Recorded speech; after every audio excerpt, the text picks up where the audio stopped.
Hello, and this is Hero Headcannon, and nope, I'm not coming to you live from a Latvarian dungeon. So sit back and enjoy my annoying voice in the podcast-like show. I am going to actually finally do something I haven't done in a while, an actual headcanon. This is what happens when I have an audience that gives no feedback, either positive or negative. I get to go off my non-existent rails and do whatever I want. But now I get to do my second official headcanon video, and my first totally Marvel one. Hero, Menace, and in the great Kirby Crackle song, Web Slinger, Hope Bringer. That's right, we're going to talk about everyone's, at least at one point in time or another, favorite hero.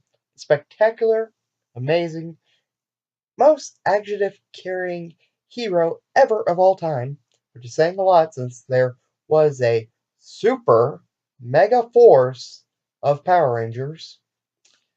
That's right, we're talking Spider Man, Peter Parker. Miles will come later. Few people can tame my ADHD ness. Alright, time to start off with origins. And like the planet Krypton, despite the objections of the Andrew Garfield movies, Parker's parents are inconsequential. You can do flashback stuff where his parents do spy stuff with Nick Fury and Wolverine, but make it like a backup thing. And yes, stories could be told about their return, which can and will and did lead to, in my opinion, a story even crazier and more convoluted than the Clone Saga itself. At least with the Clone Saga, it can be boiled down to, was the blonde guy in the awesome sleeveless hoodie the real Spidey? No, but he was cool anyway, right? But Parker's biological parents really don't change who Peter is. That honor belongs to Ben and May Parker, his aunt and uncle. Sure, they were normal people living in Queens. They're not crazy spies that were also scientists that did stuff. Ben and May were certainly not the richest, but they made out okay. Ben was an engineer for the city, and while he tried his best to get his nephew into sports and the like, failing because of how uncoordinated Peter was, Ben luckily found he and the young boy could bond over their love of science. They could always tinker with inventions in the basement in spite of May's doting because of how dangerous such things could be for the young boy. In her defense, there was a small explosion that one time. Peter might have lost an eyebrow, but hey, who doesn't lose at least one of those at some point? Hell, just the other day my dad accidentally shaved mine off. May, by this point in her life, has been on disability for a while now. She's been dealing with a heart condition, which is something that can bother anyone at any stage of life, so whether you are hot Aunt May or not, be sure to check your tickers. Heart disease is no joke. And because of this, Ben and Peter try their best not to raise May's blood pressure. That means being a bit more cautious than the average person. I wouldn't say that the Parker men were walking on eggshells around May, but even if it was a faint hint of a single snowflake in the forecast, you know Peter was covered head to toe in jackets, scarves, and toboggans, and Ben was driving even more cautious than the next guy. The next guy is like me, has only seen snow on television and believes that winter only exists to try to kill every human. Alright, skipping ahead to the juicy bits. The fateful day. A field trip to a science laboratory. A spider that had gotten accidentally exposed to science stuff, perhaps radiation, descends down and bites young high schooler Peter Parker and his closest friend Cindy Moon. Because I like the idea that it is total dumb luck, unlike the two movies where the spiders were purposefully experimented on. And I also like the addition of the character Cindy Moon, aka Silk, because unlike however many other different versions have tried to say otherwise, Peter didn't know hardly anyone in high school. I do like his friend group in Spider Man Homecoming, but nearly all the characters in Peter's school life were not at his high school. They were at his college. Gwen Stacy, Harry Osborn, Mary Jane Watson all came from college. The only characters that Peter had for high school whose names actually mean anything were as followed: Liz Allen, Eugene Flash Thompson, and it wasn't until a retcon came along to introduce us to Cindy Moon. So making Peter not a total loner is a good idea. Obviously, since we have a gajillion other versions now where he wasn't a loner. Anyway, Peter gets bit by the spider and begins to realize he has powers, but he doesn't do anything with them instantly. He had wanted to confide in someone about this situation, but Cindy was nowhere to be found. I like to think at this point is when he starts to make new friends. Maybe Ned. Reminder, Miles has Genki. But anyway, he keeps the powers to himself until one day when money gets a little more tight than usual. It's nothing too major that the Parker household can't handle, but Peter wants to help anyway. What better use for his powers than to become a performance artist? He could put on a costume and wear a mask so that he wouldn't cause Aunt May a fright by doing whatever crazy stunt he wanted to do. Then he also remembered that he and his uncle had made this sort of gizmo that could spray silly string all over the place. And he thinks to himself, well, I could make some arachnid themed gimmick and could use these to make webs. And that got Peter's gears a turning even more. What if he could make a special web fluid that could support his weight, giving him a way he could swing around, hang upside down? So he gets to work to develop it. But before he can get those fully developed, a quick money making opportunity came knocking on his door. Big wrestling show rolls into town, and the big promotion was Survive in the Ring with Crusher Hogan, aka Bonesaw for us Sam Raimi film fans, and win a crud ton of money. So Peter decides that since he doesn't have a proper costume ready, he'll just slap something together and try to win some cash. And he does, but very poorly. If it is not if it was not for that spider sense that warned him of Crusher's incoming attacks, let's just say Peter Parker's early victories rely heavily on the use of his spider sense. And without that power, we would be talking about Peter Parker the Spectacular Street Pizza. Of course, as he starts dealing with actual threats, Spidey starts learning how to fight proper. But his Spidey sense is still one of his best assets. But back on track after surviving his encounter with Bonesaw, Peter gets the fast cash and gets to help his family and develop his Spider Man persona into one more flashy. He begins to do shows and other things until the events get set in motion that set our hero down the more traditional path. One day at one of these performances, the now overly full of himself Peter gets underpaid for a show.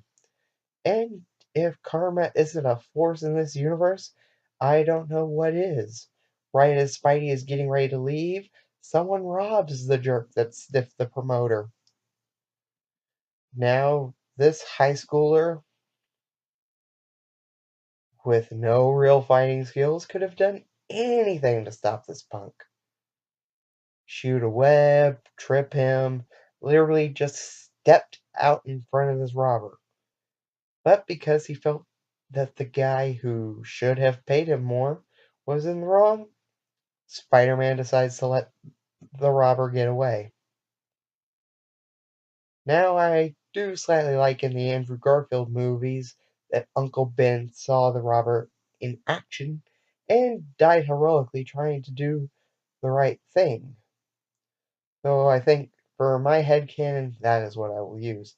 Anyway, of course, Uncle Ben is killed by that robber, and when Peter goes on down to kill her, discovers that it is in fact the robber that he could have stopped without even putting in any effort. It's at this point the worst trait of Spidey is grown. A sense of guilt that is so hurtful that honestly, I don't know how Pete can even punch a baddie without wanting to get them an ice pack. Sure, he also learned that with great power, there must also come great responsibility. But seriously, that self guilt tripping that he does can really kill the character, at times even worse than him selling his marriage to the devil. Now, Peter has taken it upon himself to set out on a crusade to try and keep as many people safe as he can, but he still needs to make money. And while he tries to still do so as a performance artist, but is quickly brought under fire by the only person to still be able to sport a Charlie Chaplin mustache after Adolf ruined it for everyone. Seriously, Nazis ruin everything for everyone. That's right, J. Jonah Jameson, waving the banner that Spidey was a threat because kids might try to imitate the wall crawler stunts. Which, by the way, did this man predict parkour or what? Hold on. Parkour? Parker? Did they literally name the stuff off of Spider Man? Anyway, thanks to that, no one would dare show the amazing Spider Man performing ever again. So, how else would Pete start helping to pay for May's heart medicine? Well, he already knew he wanted to start to help more people, right? So, of course, he became Spider Cop, right? Oh, sorry, wrong section of the multiverse. Sorry, and proper, he tried to join the Fantastic Four. Sadly, they were not hiring. But he did start a sort of frenemy relationship with Johnny Storm, Human Torch. Next up, in trying to get hired on to be a superhero, he, of course, tried to join the Avengers. I know there is a super die-hard Spidey fan out there that is snapping something because he detests the MCU version of Spider Man. But I, in the great tradition of Marvel, am making sure that in some way the universe feels real and that these people live in the same space. But what if I make it up to you and promise that Iron Man becoming a second or possibly third father figure to the webhead is not going to be as extreme as it is in the MCU? And honestly, the Avengers were close to putting Pete on payroll till they found out he was only 14, child labor laws and such. The Avengers are Earth's mightiest heroes, but no force in this multiverse can dare challenge the IRS. I think they handle child labor things. Maybe not. Either way, Peter Parker was still needing a way to make money. Then he noticed it. Anytime any type of news outlet was talking about Spider Man's exploits, they either used footage or steals from his performing days, or very poor quality footage or steals from phones or whatever. And the idea sprang into our boy's brain. All he had to do was incorporate one of his and Uncle Ben's other hobbies, film and photography. Spidey could rig up systems that, with his cameras that take film and camera shots, that he could sell as a freelancer to make money. Since it would be freelance work, no worries about the IRS coming to snatch his dreams away. And luckily, a certain Hitler Stash sporting news editor's astronaut son space capsule was crashing, so what better way to make a proper debut than to save the ship and start collecting on the press, be it negative or positive, which with Triple J around is mostly negative. Alright, time to zip zap zop over to love interests. And boy howdy does Peter have a gang of gorgeous gals that wouldn't mind giving his Spidey sense a good old-fashioned giddy-up. Betty Brant, Glory Grant, Cindy Moon, Gwen Stacy, Mary Jane, and that's just the ones that come to my mind in a nanosecond. We could even talk about his high school crush Liz Allen, but if I recall, nothing serious ever became of the two of them. Let's get it out of the way. I prefer Spidey with MJ because she's who he ends up with in every incarnation except the Andrew Garfield films. She's who comes to mind when you ask someone off the street, and she's the one he was actually married to when I first started actually reading comics. Hell, one of my fave characters is Mayday Parker, their daughter from an alternate timeline. My only complaint about MJ is that writers don't know what to do with her, aside from have her look pretty and be a little outgoing, that's it. She's treated like window dressing. Give her something to do. Because if you can make both characters interesting, then you can make a marriage interesting so that selling said marriage to the devil is no longer really an option. Gwen died. In the alternate timeline where she didn't, I think her marriage to Peter might have actually been better than his involvement with MJ, because we could actually do something with her, especially when later stories came along to make Gwen smarter than Peter. I think the cartoon Spectacular Spider-Man did it first, then the Andrew Garfield movies. But I digress. I imagine her making herself an iron spider suit and going out on adventures. And if you are thinking I would like Peter to date Gwen from Earth 65, the answer is no, because those two are different characters. Spider Gwen, Ghost Spider, whatever you want to call her, is a cool punk kid, whereas our traditional 616 Gwen was a sweetie who should have been protected better. Damn you, Osborn. And lastly, I should probably talk Black Cat Felicia Hardy. She exists. She likes Spider-Man. But she couldn't care less about Parker. Those two could only be, at best, friends with benefits. Because Black Cat lives for adventures, whereas Peter, at the end of the day, actually kind of wants a fairly quiet and normal life. And I think it's time to start the final crawl of this video with Spidey's personality. Yes, he is a chatterbox, a jokester. He will talk your ear off while you are struggling to land a punch on the scrawny jerk. But like I said earlier, he has a massive guilt complex. He would hold himself personally responsible for things he couldn't even control. Oh, while he was sleeping, the X-Men battled a Sentinel, and Storm had to make it rain in order to defeat it. But in doing so, it ruined a little girl's birthday. Well, obviously it's Peter's fault, right? Part of that stems from the fact that not doing such a minor thing, he basically shattered his own world. So he does stress a lot over little things, whether he can or can't do anything about it. That's why, as far as lists of superheroes that'll most likely work themselves to death is concerned, Spider-Man ranks just a little bit below Batman.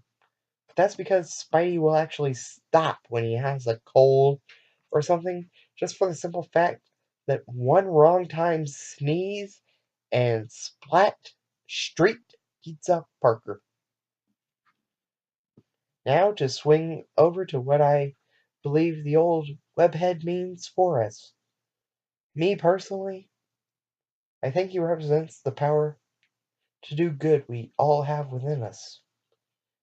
May not be enough to allow us to swing around skyscrapers and build webs to catch falling spacecraft, but we have a power within us, and we should use it responsibly. Maybe our power is to create heroes that people will read about and take whatever lessons we've secretly sprinkled in and go out in the world to make it a better place. Maybe it's just enough power to make someone smile and to keep holding on to the precious gift we call life. No matter what, we should never use our gifts recklessly. We can use them to help carry ourselves in our lives. So don't think I'm saying to be 100% altruistic. If you can get paid to use your gifts and still make the world a better place to live, you do you, boo boo. Because while I want to be a writer to see my creations inspire the next wave of firefighters and paramedics, I also want to be able to pay for my parents' medicines. Alright, now, for recommendations. For reading, I would go with Revelations from JMS's run on Amazing Spider-Man. It was the first comic/graphic novel I ever bought, and was happy when I got to reorder it off of Amazon. Also, this current run from Nick Spencer is getting pretty good feedback. It's worth checking out. And for a single issue, look for The Amazing Spider-Man Annual number 39 by Brian Reed. It legit made me cry. For watching, if you can find it, the 90s Spider-Man cartoon and the Spectacular Spider-Man cartoon. At least the first two Sam Raimi films. I personally like number 3, as it is, so far, the only movie I've seen in theaters twice. The first Andrew Garfield movie, Captain America Civil War, Spider-Man scenes, Spider-Man Homecoming, and of course, Spider-Man Into the Spider-Verse. For Hero Headcannon, this is Josh Redburn. And yes, if my character Jodie ever became part of the Marvel Universe, she would low-key have a dislike for Spidey, because he stole the honor of Crusher Hogan.